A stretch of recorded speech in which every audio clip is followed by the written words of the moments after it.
Good day to Dr. Core and my coursemate. Today, our group will present topic 11, Motivating and Rewarding Employee. There's the list of our group member, Jiawei, Ziyan, Liana, Ivy, and Shamimi. Question 1. Most of us have to work for a living, and a job is a central part of our life.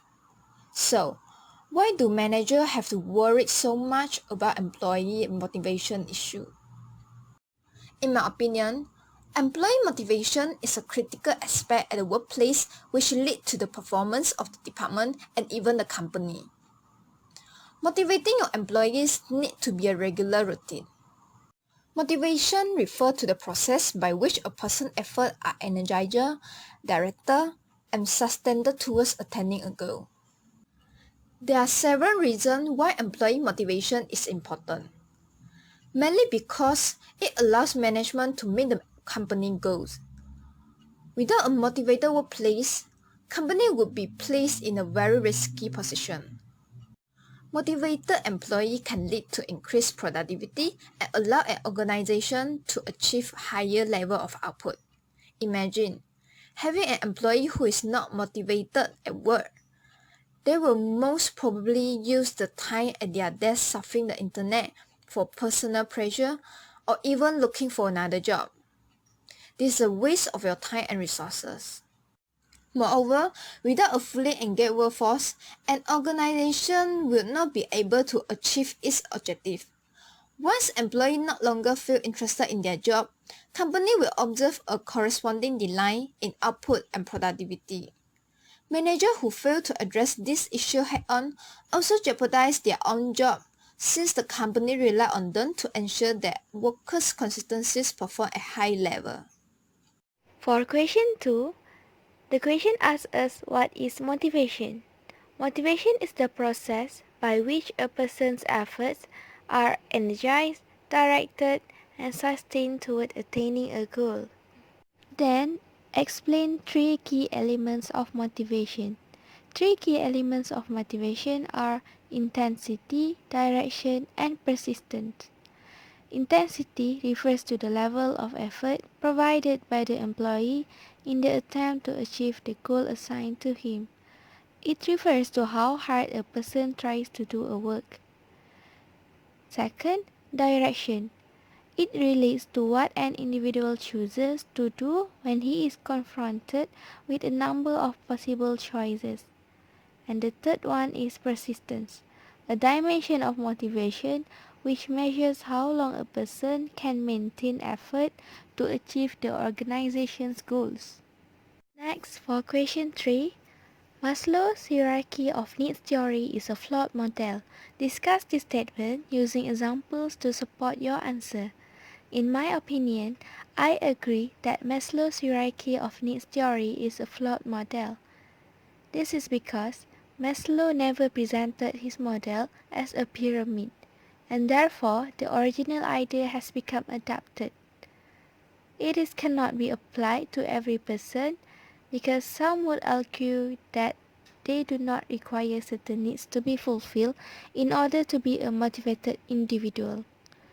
The model presented tends to focus lower order needs on home and family, and the higher order needs on work or employment, and therefore the discussion could be had around work or life balance.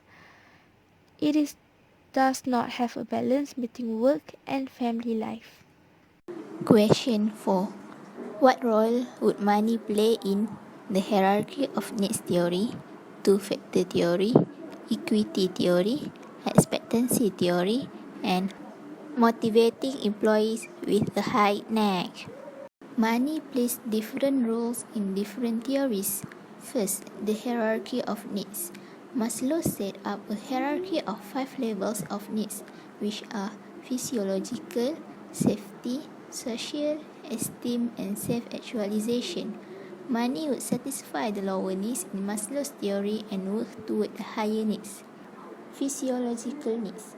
Money plays a significant role as we need money to support our physiological needs, such as food, shelter, and clothing.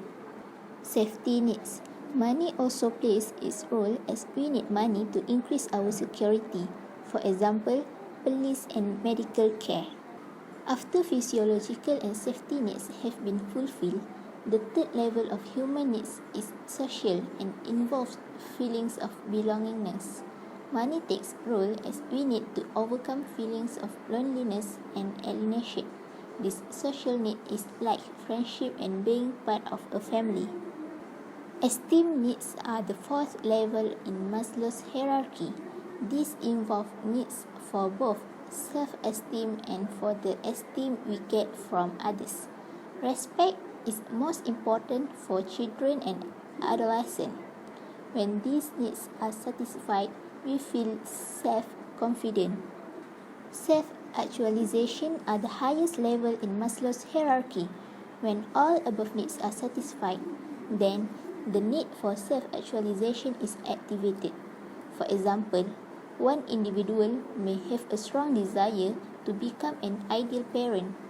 In another, the desire may be expressed economically, academically, or athletically.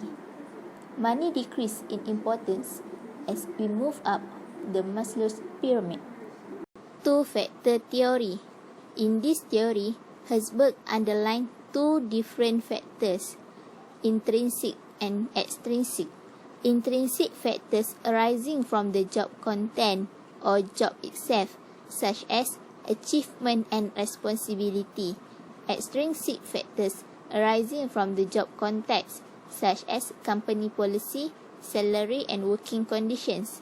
Intrinsic factors are related to job satisfaction, while extrinsic factors related to job dissatisfaction. In the other words, job satisfaction is a motivator and job dissatisfaction is a hygiene factor. Thus, money is a hygiene factor explained about money and motivation that make an individual satisfied. Equity theory. Adams' equity theory proposed that employees compare what they get from a job in relation to what they put into it and then compare it with others. This theory tells that individuals are motivated by fairness. If employees see their ratio as equal to other peers, then there's no problem. But when the ratio is unequal, they feel themselves as under-rewarded or over-rewarded. When inequities occur, employees attempt to do something about it. The result might be lower or higher productivity, improved or reduced quality of output, increased absenteeism, or voluntary resignation. For example, if employees find out that their peers are doing exactly the same job as them is earning more money, then they may choose to do less work, thus creating fairness in their eyes. Expectancy theory. Victor's expectancy theory states that an individual prefers to act in a certain way based on the expectation that the action will be followed by a specific outcome and the attractiveness of that outcome for individuals. This theory tells that when effort is increased, then the performance will increase too. This includes three variables or relationships. First, the relationship of expectation or effort performance. Second, instrumentality or performance reward relationship. And the last one is reward of valence or attractiveness. Or it can be questioned, how hard do I have to work to achieve a certain level of performance, and can I actually achieve that level? What reward will performing at that level get me? How attractive is the reward to me, and does it help me achieve my own personal goals? Money is only relevant to the degree to which the individual understand that the rewards are appropriate for the amount of effort they make. Motivating employees with a high NASH. David McClelland proposed the three needs theory that measure motive in work. It is achievement, affiliation, and power. For this part, the focus is on achievement. People with a high NASH seek to excel and thus tend to avoid both low-risk and high-risk situations. Money could be seen as a way to measure success. People with a high NACH prefer moderately challenging goals. They need regular feedback in order to monitor the progress of their achievements. Employees can be trained to stimulate their NACH by being in situations where they have personal responsibility, feedback, and moderate tasks.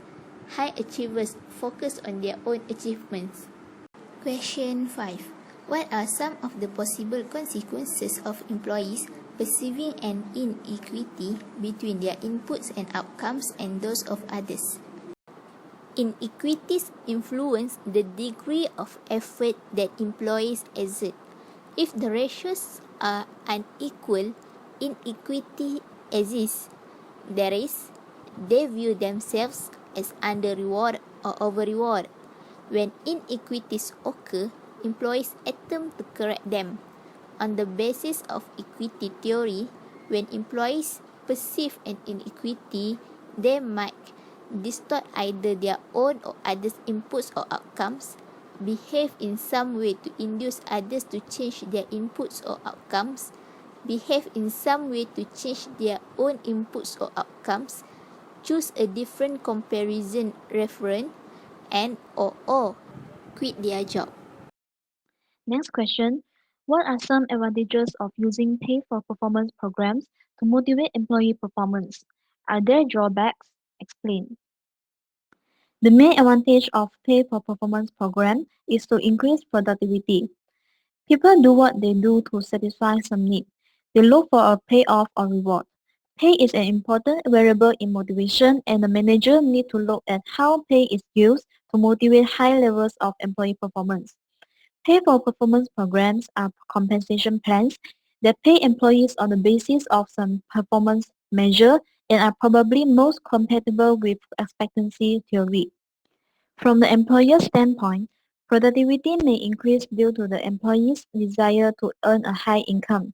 The result can be greater productivity from fewer workers, reducing the employer's labor costs and transferring the financial risk from the employer to the employee. Pay for performance programs are gaining popularity in organizations.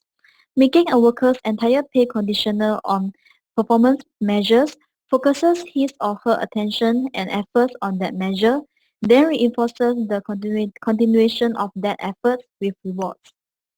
Moreover, this program could retain top talent in the organization.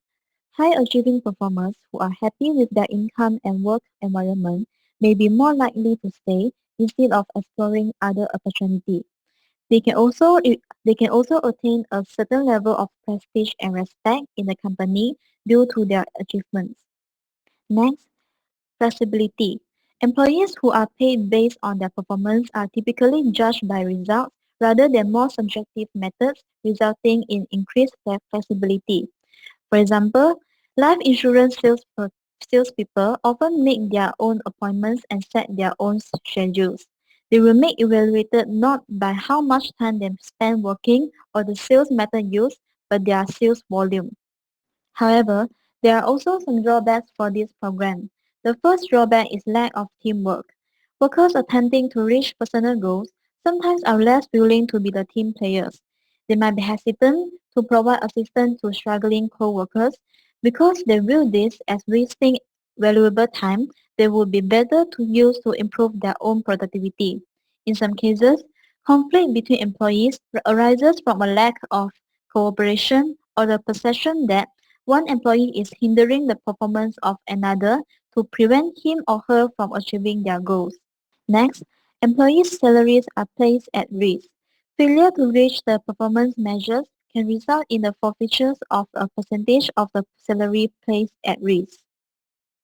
Question 7. Many job design experts who have studied the changing nature of work say that people do their best work when they are motivated by a sense of purpose rather than by the pursuit of money. Do you agree? Explain your position. What are the implications for manager? In my opinion, I strongly agree with the statement. People look for a job and want to work in satisfaction. Some people think that the factor of the job satisfaction is money, which means employees are motivated to do their best work by money.